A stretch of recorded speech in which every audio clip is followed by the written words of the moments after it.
Hello, and thank you for joining us here on the Neutral Zone. I am Phil Milani, joined as always by my trusty sidekick, my partner in crime. Really, the best way to describe this person is my everything. It's at Eric Dalala. Phil, nice to be back with you. Honored to be our guest here on this episode. No. You're the co-host of this show. Oh, that's why I do it every week. Yeah, that's why you're here every week. Oh, it makes a lot of sense. That's why you're my everything, because I couldn't do this without you. Why am I not getting paid more? I know. You need to talk to your agent. Yeah, I told true. you. That's true. I told you about that. Yeah, that haircut ain't cheap. No, it's not. No. Eric, we got a lot to talk about here as the Broncos, after a long weekend, are back getting ready to face a Washington football team that's in a similar situation, I would say, as the Broncos. Yeah, beat up, losing record, had playoff aspirations, hasn't quite gone right. They, of course, are without their starting quarterback. But, yeah, I mean, a playoff team from a year ago, this matchup maybe before the season had a little bit more luster than it does now. And they've lost 3 games in a row. The Broncos have lost 4 games in a row. So somebody is going to win on Sunday unless they tie. Those are the options. Yeah.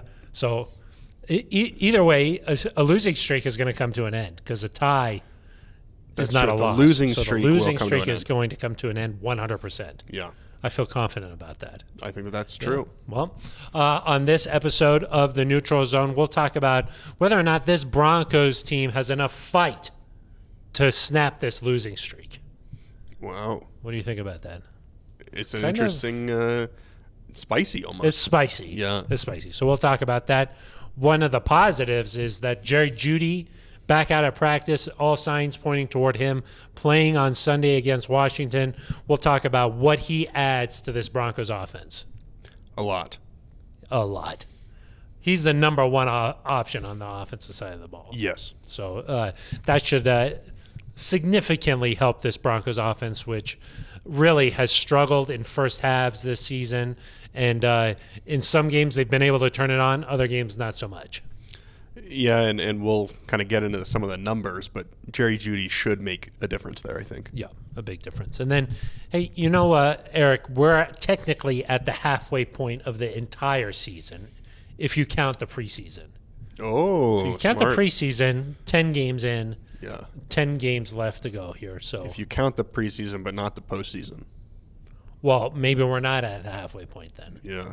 If the Broncos turn things around here, maybe we'll be playing longer. Is that what you're saying? Yeah, I mean, So you're guaranteeing that the Broncos will make the playoffs. Is that what I'm hearing? the NFL season will Got it. continue. Okay, yes, the NFL season will continue. But yes, we're getting close. This is the 8th game of the year for the Broncos. Yes, they've played 7 plus 3 preseason. That's 10. There's currently 10 games left on the schedule. Yes, I agree So with your that's math. halfway. Yep. That's halfway. We'll talk about if there's maybe a player on the Broncos that has a chance to make the Pro Bowl this season. Yeah, I mean, a few weeks ago, Phil, you probably would have said, hey, line them up. A lot of guys are going Well, to I the Pro think Bowl. if I remember correctly, you had Teddy Bridgewater winning the MVP. So Okay. Well, you don't remember correctly, because I said if they beat Baltimore, he'd be in the conversation. Oh, got it. Those are different things. Got it. This was right after you said that this defense was as good as the Super Bowl 50 defense, right? No, I don't think I ever said that. Okay. I'll have to check the Yeah, tape. we'll have to check the tape on both of those. But yeah, maybe sitting at 3-0, there are a few guys. Fast forward 4 weeks later, Bleak. it's not looking great for the Pro Bowl. No. You Is it in Las Vegas? I think it is. Yes. I didn't want to go anyway. Well, we might have to go for the draft. So I think that's also in Las Vegas. Oh. Yeah, so maybe we'll be out of the draft. Why are they doing so much stuff in Las Vegas? In Las Vegas. There might even be a playoff game in Las Vegas this year. I don't want to think about that. I know. The Raiders currently number 1 in the AFC West. That's true. It's kind of crazy that they are looking pretty good. Tied with the Chargers, right? Well, the Chargers had a bye week. Oh, so they have one they- fewer win. Yeah, they have one fewer win. Wow. Yeah, That's so. You got the tiebreakers down. I know that if you have played more games and you have more wins, then that means That's what, yeah. Yeah, you're ahead there. So, plus we'll have bold predictions coming up. Eric always gets those 100% accurate, so I did last take week. those right to the bank. Yeah, Laugh all the way to the bank. Is that what they say? I think that is what they say. So we got some bold predictions. We have a voicemail to play. Tom voicemail. Magnetti? And we have email to read. Not Tom Magnetti. Tom Magnetti is coming out, though, this week. Yeah. He's going to be out at Breckenridge Brewery. You going to have him on the show? We should, huh? That would be kind of A little risky, I think. It would be risky because very emotional. Yeah, Tom sometimes gets going a little bit. So, if we give him the microphone and just said, go. Maybe we give it to him. It's not plugged in. He thinks he's... No, we're just Maybe kidding. we could record something pre and then roll it in. Yeah. We've got the technical capability to do that, obviously. Ben Swanson knows how to do that. Yeah. He's like, lights, no. Yeah. Rolling in a video, perfect. Yeah, the lights, he was like, I wanted to spice him up, strobe him a little bit. I was like, don't do that. Yeah. And then he was like, no, we need to do that. New York's hottest club is Breckenridge Brewery. Yes. He's like Stefan from SNL. Thank you. Yeah. That's what, Eric, how can people be a part of the show if they want to be a part of the show? Well, you can come to Breckenridge Brewery's farmhouse in Littleton off Brewery Lane. Yeah, Santa Fe and Brewery Lane. Yeah, 6 to 7 every Monday. Yeah. Could be dogs there. Who knows what's going on there? A lot Some of barking. Yeah, some barking. You could do that. You could leave an email at neutralzoneshow@gmail.com. Uh-huh. We'll read it right here on the show. We'll read the email. We'll read the email. What else can they do at the email? You could, all sorts of things. You could, ask to be pen pals. Okay. Yeah, you could request a sticker. That's what I was sort of send your address. Yeah. We'll send you a sticker. We'll send you a sticker. Though I did see, Phil, one of the stickers you sent off, because you're also sticker coordinator. Yeah. I think it got returned to sender. I'm sticker director, I think. Director. Yeah, of course. It got returned back to me. Yeah. I don't know what's up with that. There wasn't a name on it. I didn't put a name on there? No. Oh. Maybe they didn't put a name in the email address. That's possible. Do they not mail? Apparently you not. Mail, huh? Mail. Do they not mail without names on it? I think they can, but apparently not this time. Maybe they didn't like the address I wrote. Maybe not. Huh. Anyway, you can call in 707-NEUTRAL. Uh-huh. Leave a voicemail. We'll play that on the show if it's appropriate. If it's appropriate. Yeah. Ben Swanson left one. My goodness. You could. I think he had drank one too many Breckenridge Breweries. He's like, I'm sick of you guys making fun of me. He was communicating in Morse code. Uh-huh. Yeah. You could tweet at us. Tweet at us, yep. Yeah. At Eric Jalala with an A. Uh-huh. At Phil Milani with a PH. What kind of spelling is Non-traditional spellings. Non-traditional, yeah. F-I-L. F-I-L. Oh. That's normal. Oh. Yeah. Phil. Yeah. That's about it. Well, you could also leave a YouTube comment. That's true. We typically read those. True. You could do that. Let us know what you think about Eric's quarter zips. This one's pretty nice. He's trying to get recognized by Jim Nance. Let's just face it. The gray is nice. I like that is nice. Yeah, the gray and navy. Someone left a YouTube comment the other day saying we did a great job. They loved us. Really kind of them. That was I only read the negative ones. Yeah. No, there are some. It gets nice, you going. There's some really nice ones, so we appreciate all those. Those are all the ways you can be a part of the Neutral Zone. We like to call that NZ Nation. This is a collaborative show. Yeah. We talk, you talk, and we're all a happy community. Yeah. So you don't listen, but I listen, and I continue the conversation. Yeah. Yeah. So with that, let's get into our first topic here. Eric, I'm wondering, after 4 losses in a row, some of these press conferences are starting to sound like I'm stuck in the Twilight Zone or something. It's the same thing every week. How are you going to get this fixed? What's it going to take to start faster? How can you do this? How can you do that? Same thing over and over and over. That's because some of these games have played out the same way. I'm wondering, does this team have enough drive, enough hunger, enough fight, enough, just anger, I guess, to snap this streak? I hope so. I mean, I think part of what makes it difficult to see that anger is that on offense, Teddy Bridgewater is a very calm guy. And so someone asked him that on Wednesday, do you ever get mad? Do you ever yell at people? And he's like, that's not how everybody gets going. I stay calm. I like to be the same guy. I don't think that means he's not motivating people and not getting them ready to play and not really focused and has the urgency to get this done. I just think it's done in a little bit of a different way. And then defensively, we saw what happened last week when Vaughn came out and said, "Hey, I'm gonna kill this guy. I'm mad. I want to play well. I'm gonna win this game." and then it didn't work out. So some of that, Phil, is less about, to me, kind of the public persona, or how you are like front-facing with the media. Justin Simmons today said, it doesn't matter what I say up here, we just got to do it. He's like, fans aren't going to feel better because I stand up here and say, oh, we're spending extra time working, or we're meeting, or the communication's better. Just go do it. And until they do it, I think it's hard to believe that they will. I think so too. The reason why this feels bad, like as bad as it does, obviously 4 games in a row, it's because no matter who the players are, the players have changed, but it seems like for 5 years in a row now, there's been a losing streak of at least 3 games. And 4 of those 5 years, there's been losing streaks with 4 games, and including this season. And so you're just like, what is going on here? Because it seems like no matter what happens, once they start losing, it just rolls and spirals out of control, where then at the end of it, you're like, the season's done. Yeah, I mean, we've talked about when you get this many losses, it's hard to recover from that. And the Broncos are technically still alive because they did win 3 to start the year, but the quality of opponents is higher. And even if they beat Washington, even if they beat Philly, you're still going to have to prove at some point that you can beat teams with winning records. Because even if you win this weekend, Phil, I think the question is still going to remain, can you beat a good team? And you have to beat good teams in the league to have a winning record. And so even a win would be great this weekend. Snaps the skid, gets the bad taste out of everybody's mouth. I think it allows you to breathe a little bit, because I think these guys are so uptight right now about ending the streak that they're a little worried about that. But you're still going to have to prove at some point that you can – you might not have to go beat a Dallas, but you have to beat an L.A. team. You're going to have to beat the Raiders. You're going to have to certainly take advantage and beat a Chiefs team that's not playing that well. I mean, those are things you're going to have to prove. And if they can't do that, you're not going to find yourself with a winning record, let alone the playoffs. I think that the weird thing about this is because the Broncos started 3-0, their record isn't that bad.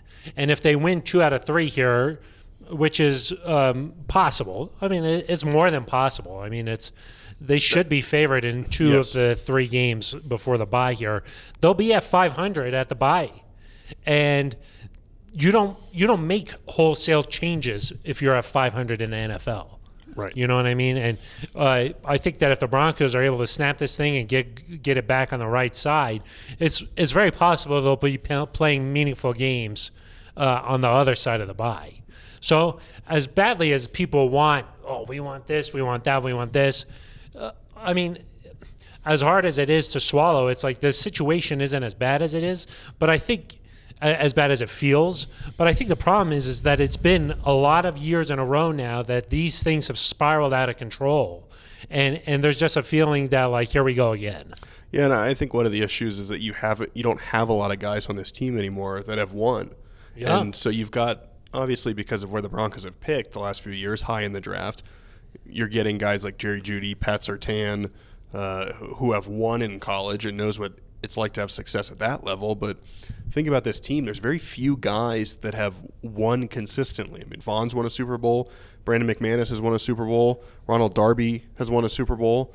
I think that's it, if I'm remembering correctly. There might be 1 or 2 guys that have joined after that I'm missing. But anyone who's been drafted here since Justin Simmons, so 2017 or later, they've never had a winning season. I mean, so part of it is you have to learn how to not just win a couple games in a row, how to kind of stack those wins. You also have to learn how to not let 1 loss become 2, become 3, become 4. Because, Phil, you can't change anything, but if you win that game, you don't come out so flat in Pittsburgh and you win that game, or you win that game on Thursday night against the Browns, against a really beat-up team, and you're sitting here at 5-3, I think 5-2, that would make you.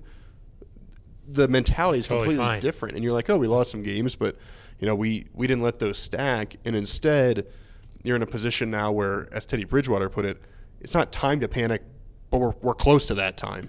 And I would argue it is time. Yeah, I was going to say it's probably time. You got to. If you lose to Washington, it's done. And then there's some serious questions about with the trade deadline, whether or not it makes sense to make some moves and start planning for the future. I mean, that is the reality.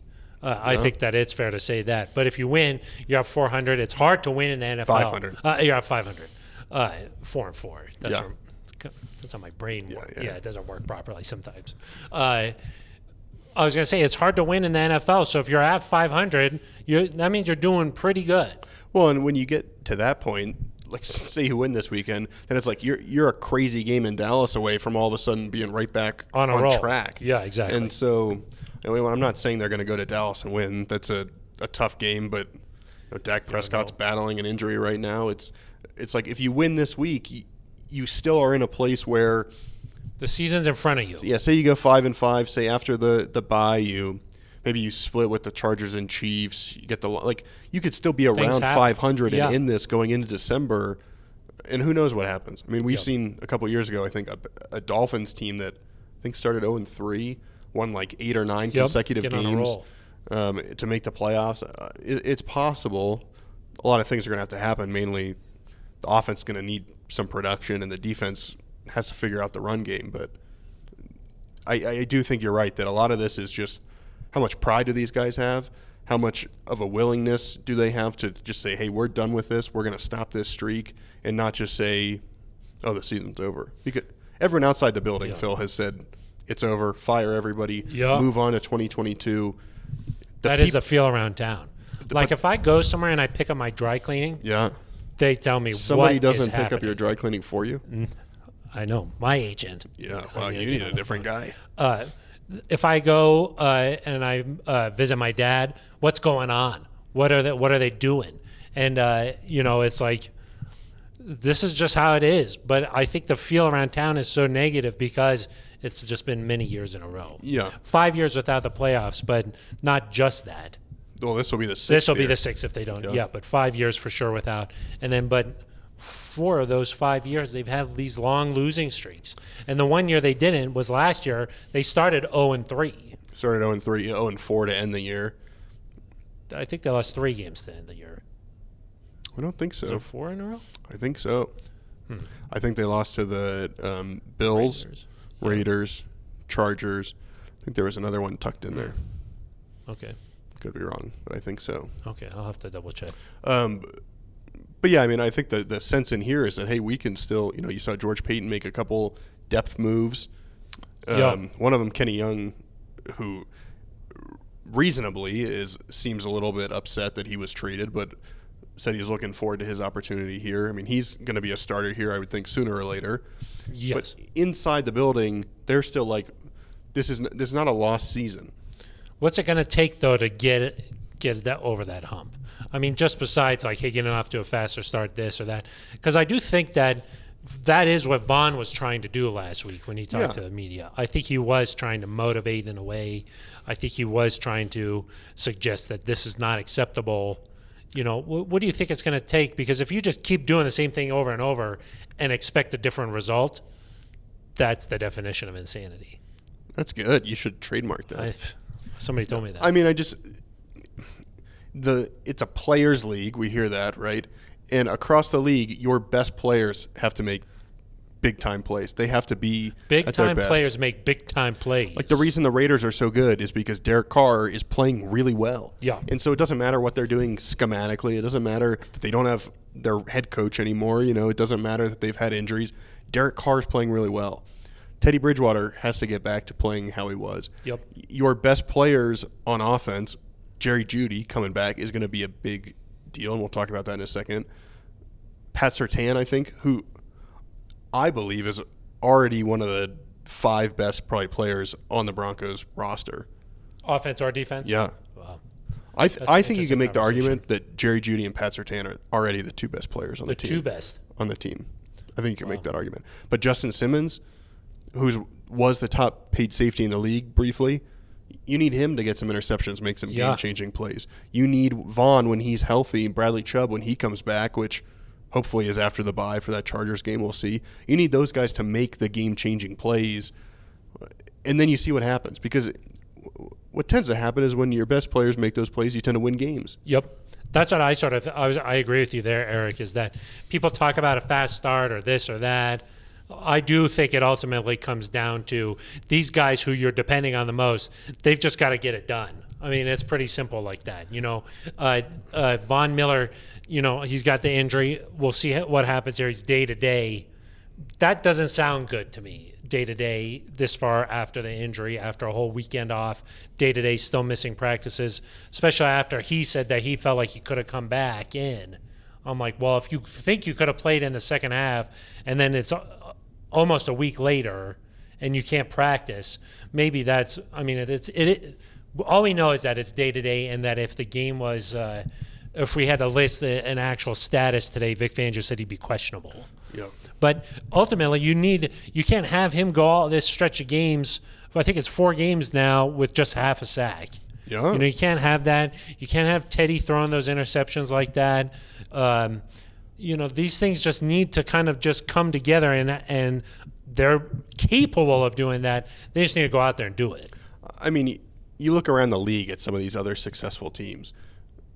The Rams have one of the worst special teams in the league. It just doesn't matter. Matthew Stafford's playing really well. Cooper Kupp is playing really well. He's playing out of his mind. Yeah, they're playing pretty good on defense. You look at Tampa, for example, they got all sorts of injuries on the defensive side of the ball. Tom Brady, pretty good. You look at Indianapolis, who started really poorly. They started winning because Darius Leonard has 8 takeaways. That's more than 14 teams in the NFL.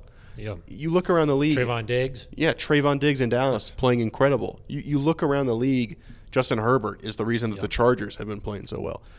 You just look around and you say the reason these teams are winning or losing is because it's not because of your run defense or your scheme or this play call on 3rd and 6. Your best players have to make plays. And if say Noah Fant breaks some tackles and is taken off for a 70-yard touchdown, it's not going to matter if you can't stop the run or you give up a big play. It's like make those plays when you can if you're those guys, and you're going to be in a lot of games. Eric, you mentioned Tom Brady. As a quick aside here, you saw that the 600th touchdown was given to a fan. I did. What did you think about the negotiation there of him giving the ball back? Because in my mind, I thought he got a pretty good haul, but a lot of people are saying he did not negotiate enough. Well, I just think people are like, oh, you should have taken off and ran with the ball and not giving it back. I don't think in the moment you're thinking like that. You're like, I just got this ball. I'm going to sit and watch the game. I'm going to take pictures with all the people in the stands. He got, a signed helmet, a couple signed jerseys, some game-worn cleats. Season tickets for this year and next year. Yeah. $60,000. That in the moment, that seems like that's pretty You're just there and you're like, oh, I got the ball. And you're like, oh, this is awesome, blah, blah, blah. I mean, you're not thinking – I'm cashing in. It's possible he didn't even know that was the 600 either. Yeah. But I'm saying, in the moment they're offering you all that stuff, you're like, sure, here you go. I don't want to be that guy who's and for people who are like, oh, he could have gotten $500K, it's like he walked into the stadium that day not expecting anything. So in my mind, anything you get is a bonus. Yeah, and I mean, Mike Evans shouldn't have done that. Yeah. It kind of reminded me when Peyton Manning threw number 51 in Houston. Julius Thomas spiked the ball and started dancing. Yeah. And then quickly, I think Wes Welker went and picked the ball up or something like that. But headsy play. Yes. Headsy, that's nice. Yeah. Yeah, because Wes Welker used to wear that big helmet for the concussions, I was not making I thought that's where I thought you were. No. I thought that's where you were going. I would never. But yeah. So I think that was pretty good. I remember back in the day, you're probably too young for this, but Mark McGwire and Sammy Sosa hitting those home run balls. People were like, who's going to get that ball? What's it worth? Yeah. Barry Bonds, the same thing. I think in that situation, it's a little different because the ball's coming into the stands. Yeah. But in this situation, you're never expecting Mike Evans to go up there and toss that ball in there. So I don't know. In my opinion, I thought the fan came away pretty good. Yeah. No, I think it's nice. Yeah.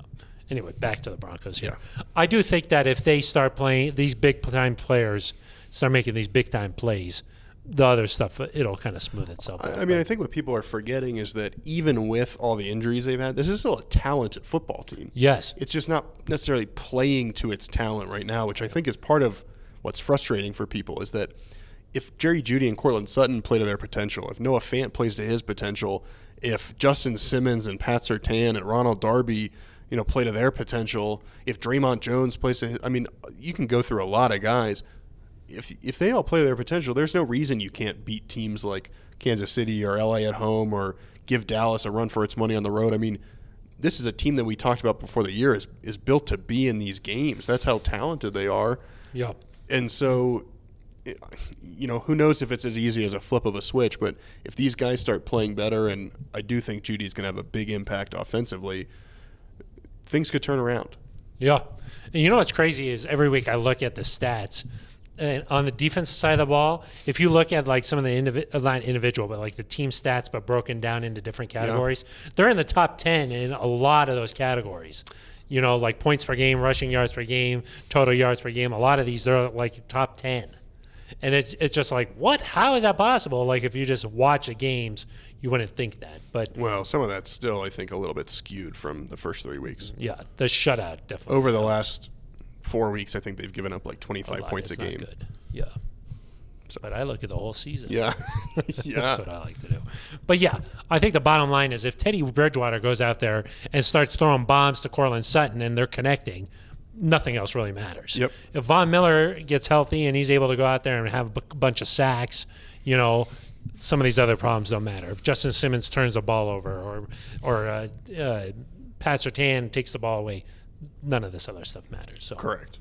Let's talk about Jerry Jeudy a little bit here, Eric. He goes down week 1 against the Giants. It looks like a very scary injury. It would look like maybe his season was going to be over. Thankfully, not as bad as the video made it look like.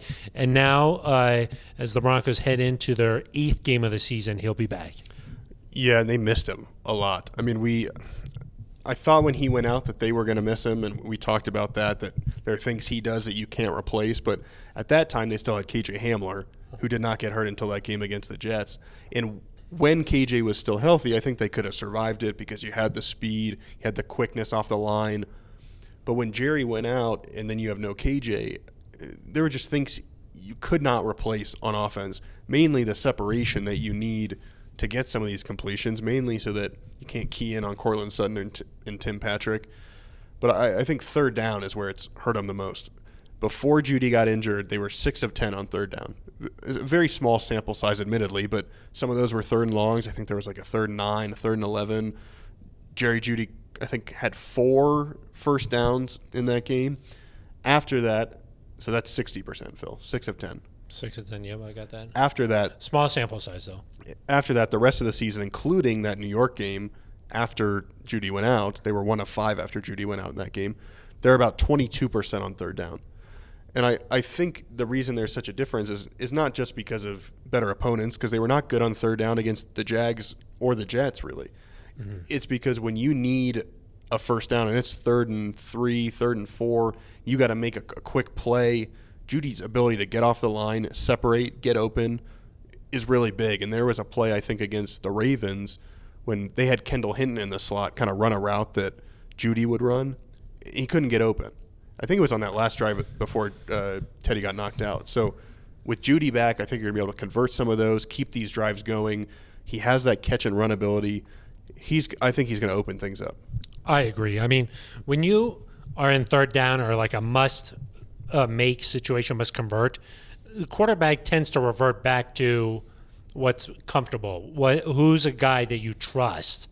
And it was obvious through the preseason, through training camp, that there was a bond there between Teddy Bridgewater and Jerry Jeudy. And so when it's third down and you need somebody to make a play, you know that Jerry's going to be open for you. And I think that's in those third, fourth down on those type of plays, you need somebody like that. Eric, do you watch the Monday night, the Manning cast sometimes? I do, sometimes, yeah. The Tom Brady was on this last week. And The Tom Brady. And they asked him about Gronk not watching tape. You know, this has been sort of a thing this year that Gronk does not watch tape. And Tom was like, look, guys, like it's not that difficult. I just tell Gronk to go get open, and then I throw him the ball. And we've heard stories about that, like with John Elway and Shannon Sharp in the past, where you're like, just go get open. Sometimes when you just have this connection, this chemistry, and you've got a feel for the game, you do just get open. And I think that Jerry kind of brings some of that to this Broncos team. Well, he just makes plays that other guys can't make. And I think what they're really missing right now is the deep play threat. And Cortland, even if he catches a ball, he's probably not going to run away from you. That's not his strength. They haven't been able to hit on these deep passes lately. Jerry Jeudy, I think back to that game in Minnesota, he's I think it was fourth down, third down, one of those two. They're near midfield. He catches like a comeback route. I think it was third down. They catch a comeback route in the middle of the field. Instead of just turning upfield, he cuts all the way back across the field. He runs up the sideline. He goes for 30 or 40 yards, and you're just like, wow, people don't make those plays like that. We've talked a lot about the oh no player, the oh crap player that defenses are scared of, and I think the last few weeks Denver hasn't had that necessarily. Jerry Jeudy, if I'm Washington's defensive coordinator, I'm like, gosh, how do we – Jack Del Rio, right? Yes. I'm like, if I'm Jack Del Rio, like, how do we contain this guy? Because he could make a play on any snap that just completely changes the game. And sometimes you just need a player who's just better than other people.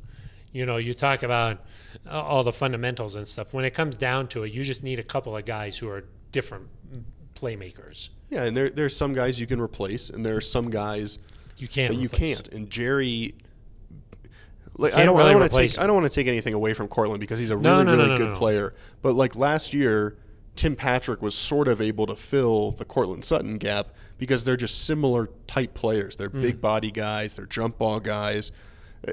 Cortland is obviously a really good player, Pro Bowler, but Tim Patrick is built in the same kind of way.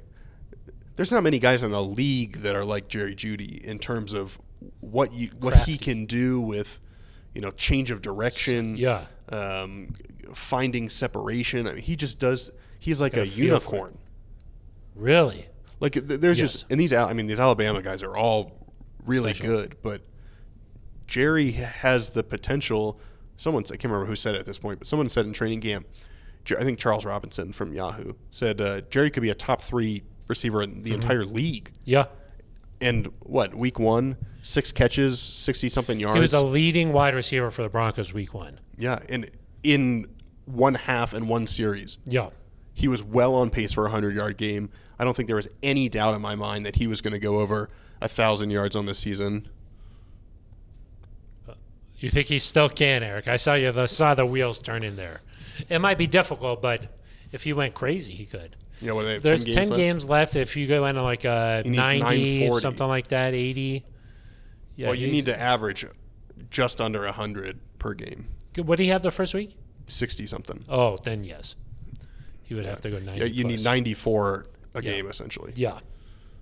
It's possible if he stayed healthy, but I mean, that would go in on a run a little bit.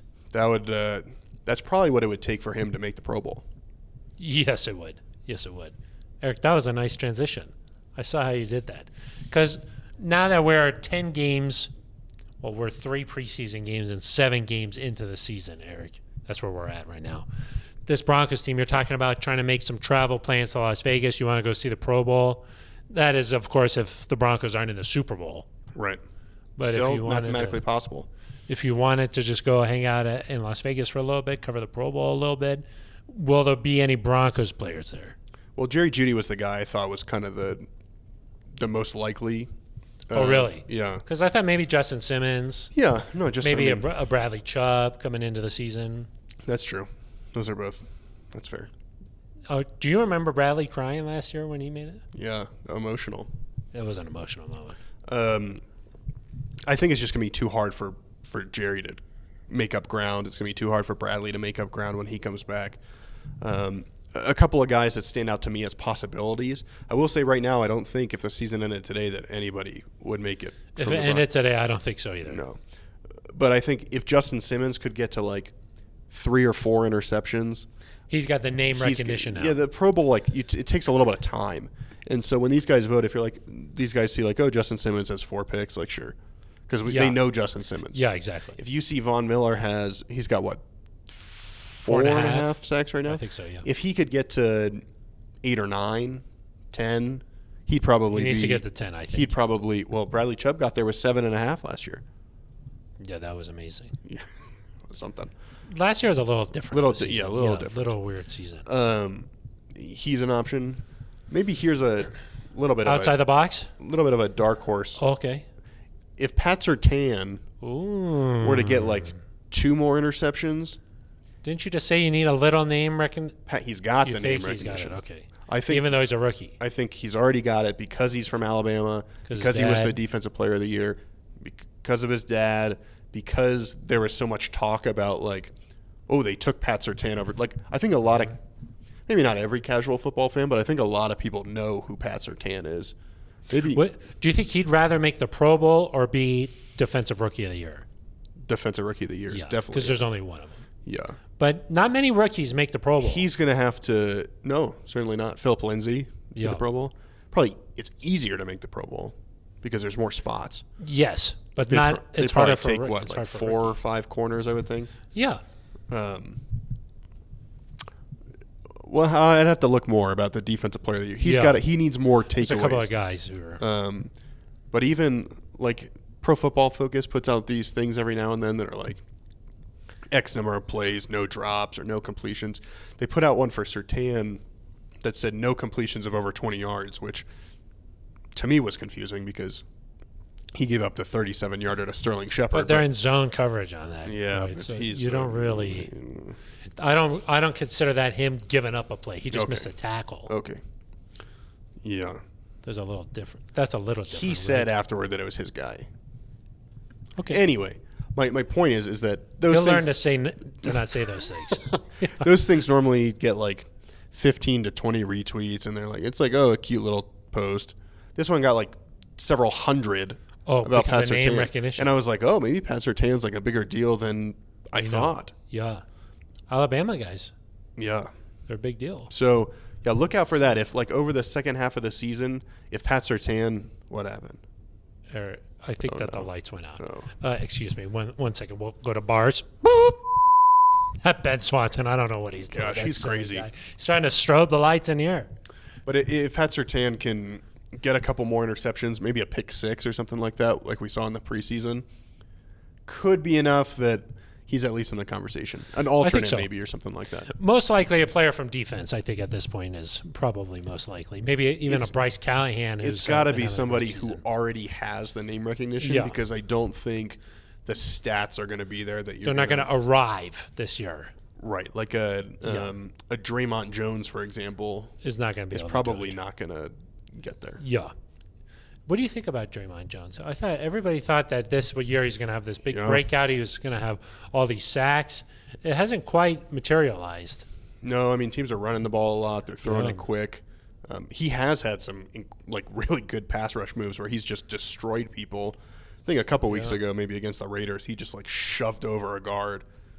I think at this point, most people have seen Draymond Jones just colliding into Von Miller's knee the most. That's probably or the leverage penalty. Yeah, or the leverage penalty. In Pittsburgh. Yeah, I mean that's what I think when I think of it. No, he's still a good player. They do need more production, and that's what we talked about earlier. Yeah. The best players, it can't just be like they're doing some good things. They got to make these plays. Yeah. Eric, do you have some bold predictions that we can get to here? Yeah, I thought about making it Jerry Jeudy related. Oh. Here's one thing I'm worried about with Jerry Jeudy. How many snaps? No. Oh. Here's one thing I'm worried about Jerry Jeudy. Last year, struggled a little bit with some drops because he was trying to make too much of an impact. He's going to be pressing out there, you think? I just think that there's a sense of like, I've missed so much time. Okay. These guys need me. Okay.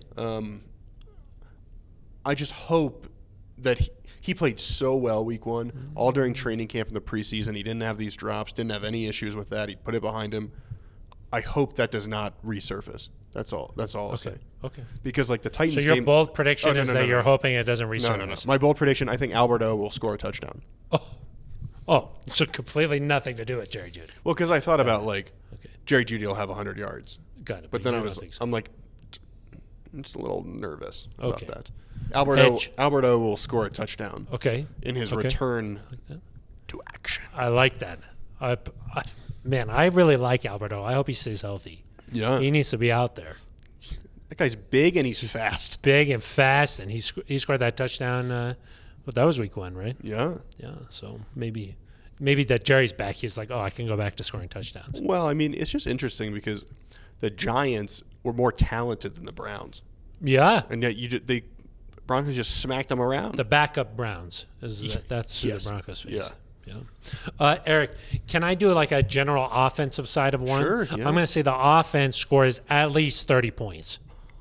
That is bold. That's bold, right? Have they done that all year? I don't think so. No. So I think that this game, they score at least 30 points. And my reasoning is Washington comes into this game allowing, on average, 30 points per game, which is dead last in the NFL. They just held the Green Bay Packers to 24 points. But on average, Yeah, 30 points. that's true. This is the week the Broncos score 30 points. That would be great. And a nice That's little bold. palate cleanser. That would be bold, Give right? Dallas, that is bold. Thank you very much. Yeah. Does Alberto score one of them in your 30-point prediction? Why not? Yeah, why not? Yeah, Let him have it. yeah. Yeah, so that's my bold prediction on offense. How about the defense? Defensively, I think that Justin Simmons gets right. Bold. Yeah, I think What is right for Justin Simmons? I think he has a pick. I think he has a tackle for loss. Okay. Sometimes these guys have their babies, and there's a baby boost. Oh, got it. Baby bump. Got it. Yeah. Did I have a baby bump at the beginning? Not the way you Because want. usually baby bump is referring. Yeah, just you- a little that's what baby. you had. That's what I had. Yeah. Yeah. Maybe you have like a big burrito or something. Yeah, a little and baby bump. Yeah, you get a baby bump. No, I think Justin. Here's a spoiler for all the members of NZ Nation. Justin Simmons is on the cover of the Game Day program. Really? Yeah. So the game that Peyton Manning is going into the rafters and is being honored, Yeah, Justin Simmons is going to be on the cover of that one. There is Okay, a Peyton good. Manning story. Oh, got it. Okay. But the cover, Well, you have to understand these guys care about being on the cover. that's true. It's a big deal. Yeah. They give you cash, right? To just Cachet. they're like, how about next game? How about Yeah. here's a little, Yeah. what do they call $1,000? A rack? Rack, I think. Yeah, a rack. Yeah. Here's a rack. Eric. Iraq. Rick. Okay. I think Justin Simmons has an interception. Okay, I like that. Since we just talked about him, how about Draymond Jones gets a sack? Nice. I'll say that out. Just what the heck? Yeah, whatever. I'm in a good mood today, Yeah. Eric. And then how about a score prediction? Ooh. I'll say Broncos 24. You love the 24. Do I? Is that too much? No, Broncos. clearly not enough based off what I'm thinking. Broncos 24. Washington football team 16. 16. 24-16. 24-16. Broncos win then, huh? Broncos win. You snap this streak. Because, you know what? I think even if the Broncos are potentially not a great team, I think they're still better than some of these Washington. bad teams. Like the Jets, the Jags, the Giants. Like Yeah. this team has enough talent that I think they can still beat these bad. I don't know what happened in Cleveland. I'm chalking that up to Thursday night craziness. Okay, got it. That first half was brutal. The Broncos, I think, would improve to 4-0 against teams with a losing record and 0-4 against teams that are at least 500. That's a nice little stat, Eric. That's a bad stat. Well, it sounds like a tweet maybe coming after the game from you. I'll retweet it Nice. for sure. Thanks. That's a good one. You don't often like- retweet me, so that's kind of You never retweet me. You've never you don't even follow me. I have you muted. Yeah, exactly. Yeah. Who is this crazy guy? Yeah. Eric, I'll say 30 Broncos. Okay. Washington football team 21. I like that. That's a nice. That's what I That's a think. nice score. 30 to 21. A little bit higher scoring than the Broncos games we're not used to.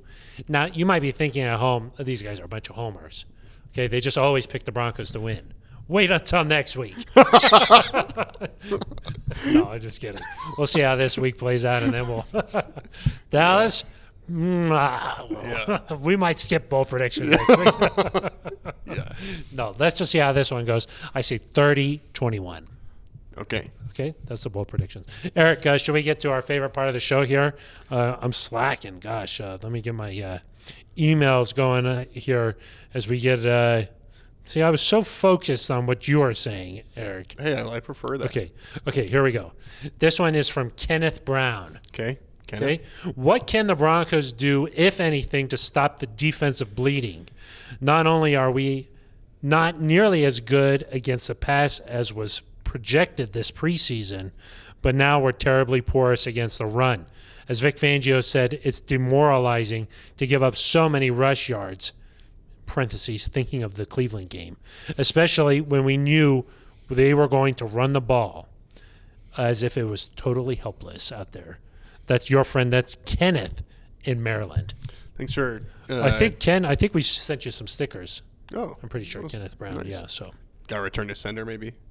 No, those ones I think got delivered. Yeah. What can they do to stop the bleeding? Well, I mean, I think the passing game actually kind of improved there in terms of the big plays, which was the biggest issue in my mind. I mean, listen, it's the NFL. People are going to get first downs. They're going to convert passes.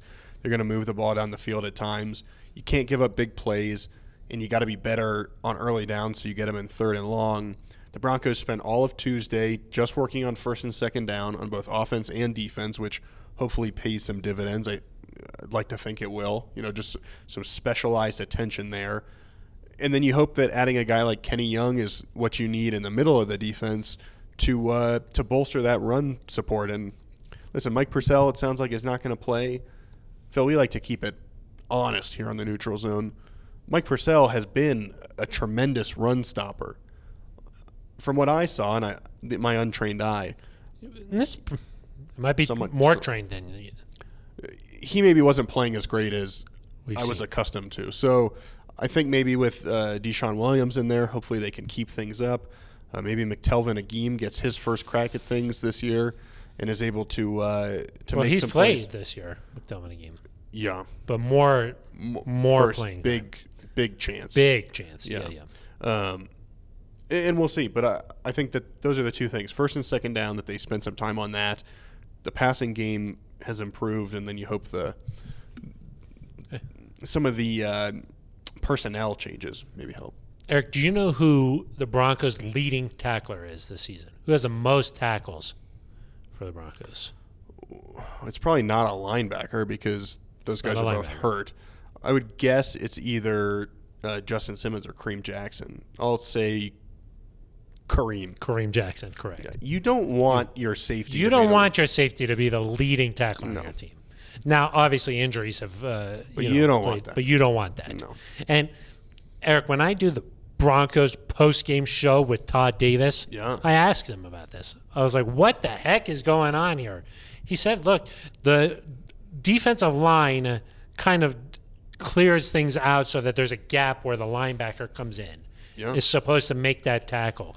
But when the linebackers are changing and you know there's not this chemistry there or kind of just a flow of things, these things happen. And obviously there's been a lot of missed tackling too. Yeah. But the linebacker is supposed to come up and make that tackle in the correct gap. And that just hasn't been happening. I mean, Ernest Johnson, wow, he made a Ernest day's living. 2 yards, I think? 182 yards total for the Browns. Yeah, I think he had 164 maybe. 164, yeah. That was a lot. Yeah, it's good. So hopefully, did you like that joke? I still got you going. Did you mean an honest day's living? Not an earnest day's living? Yeah. The Honest Johnson. Boo. What's a Ernest? Is there something with Ernest, though? Like an Ernest? Earnest money. No. He's buying Ernest Hemingway. Buying a house in Cleveland and had to pay the earnest money. The earnest money. The Broncos gave it to him. Oh my God. Okay, Eric. Yeah, I think that some tackling, shoring up those things. But I agree with Kenneth there and Vic Fangio. It is demoralizing. Yeah. When you can't stop the run and they can just have their way. Yeah. Where there's a will, there's a way. That's a good saying, right? Yep. I got that one. When they can just do whatever they want, it's demoralizing and it affects the whole defense. So Definitely. let's play a voicemail here. Nice. This is Edwin calling because I have a question. So, kind of seeing where the Broncos season is going, so it's going kind of south, would you think that the Broncos would probably trade their assets, the big name players to, kind of trade for Aaron Rodgers and be able to put a lot of, draft picks and all that kind of stuff? Just kind of curious and to see what you guys think. Thanks, and you guys always have a great show. Thank you for the stickers too. You guys have some stickers, so thank you for that. Yeah, and I'll keep listening to you guys. Thank you very much for that voicemail. You're welcome for your stickers. I think that's the first time we've heard from him, so that was I think so. A new voicemail caller in there, so Appreciate that. Eric, I think he's referring to some reports that were from last offseason around draft time that maybe Aaron Rodgers would be it was floated out. It was floating out there, and the Broncos were associated with some of those rumors. Do you think, in general, though, maybe not Aaron Rodgers specific here, but do you think in general the Broncos will start looking at trading some assets? Well, I think some of it's a little easier said than done, just in terms of like the trade deadline is November 2nd. Next Tuesday. Yeah. So one, I think this weekend's game has a big impact. If you're 4-4, have a hard time believing you're going to trade guys away just because Agreed. you're still in the mix. Doesn't make a lot of sense. If you're 3-5 and you're heading to Dallas and there's a couple guys you want to offload, depending on specific contract situations. I can understand the kind of it there.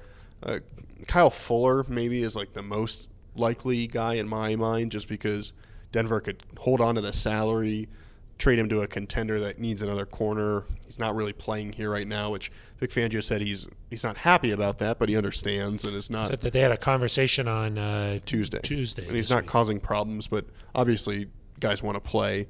But you look at guys like Melvin Gordon. I don't think you want to do that because you don't want to run Javonte into the ground. You think about Von Miller. He's got a huge contract. Plus, I'd prefer to see Von stay here. I don't think I would that too. Makes a ton of sense.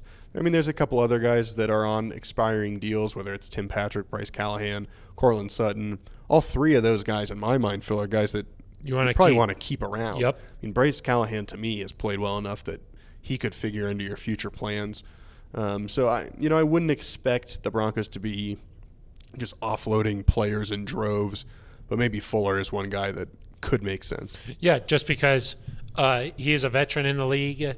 He's played a lot of football. He could help a contending team, and because of the way things have unfolded here in Denver and the way that this secondary is stacked up here, not out on the field right now. So I think that is one guy who might make sense here. So we'll have to see.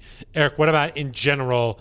Do you think that this is going to be after the season, a big offseason where maybe the Broncos are looking to get some big-time players out there? I think you have to be open to anything. Yeah.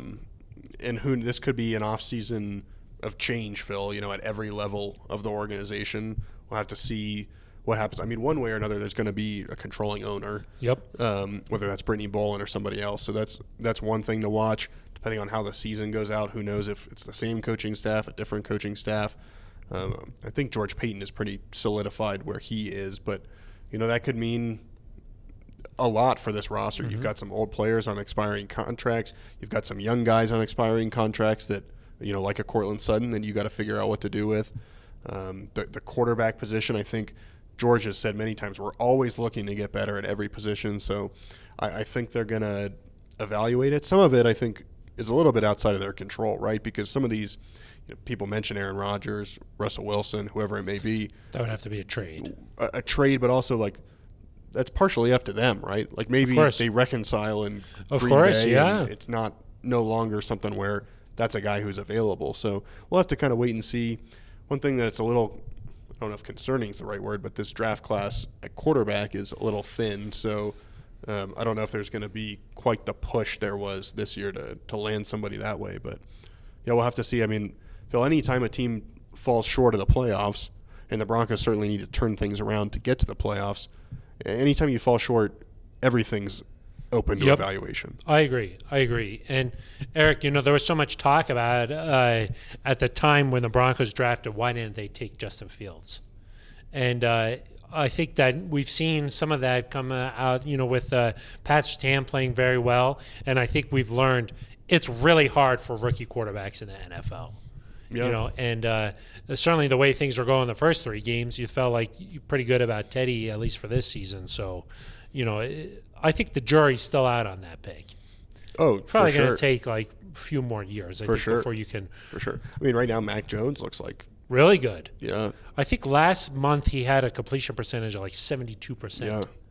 He looks really good. That was always interesting to me, is that, and I was not full transparency. I like Justin Fields, more than Mac. But Yeah. it's interesting that no one's like, oh, the Broncos passed on Mac Jones. No, It's nobody always- even thinks about that. It's always Yeah. they passed on Justin Fields. You know, Eric, so much of that success too has to deal with like the spot you land in. Yeah. You know, there's no telling if like, say like a few years back, if somehow the Broncos moved up and took Justin Herbert, you don't know that things are going to play out exactly how they've played out for him in LA. Yeah. Do you know what I mean?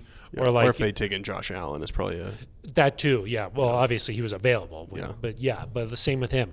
The way things have played out for him in Buffalo, you just don't know. well, you just with Herbert you would have done the just same taken Drew Lock.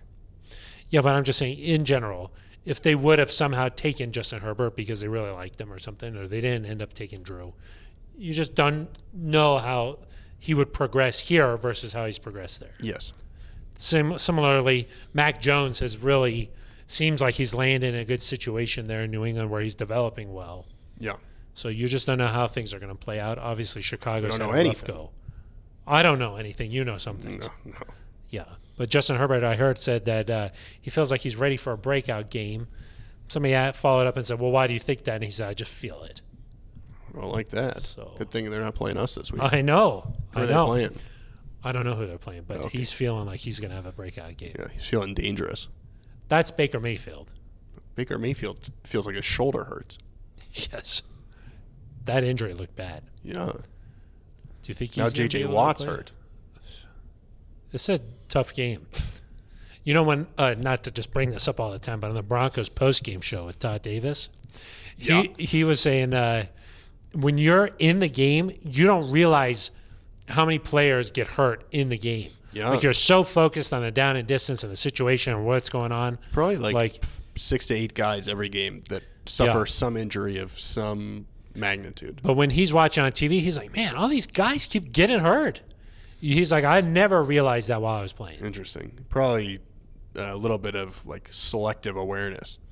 Yeah, but also like you're just like locked in, I think, on the game situation so much that you just like there's new guys always coming in and out, different personnel groupings and everything that you don't really realize who's hurt during the game. I think like when Jerry Jeudy got hurt, people probably knew Everybody knew it. Do you think? They were like, that. Yeah.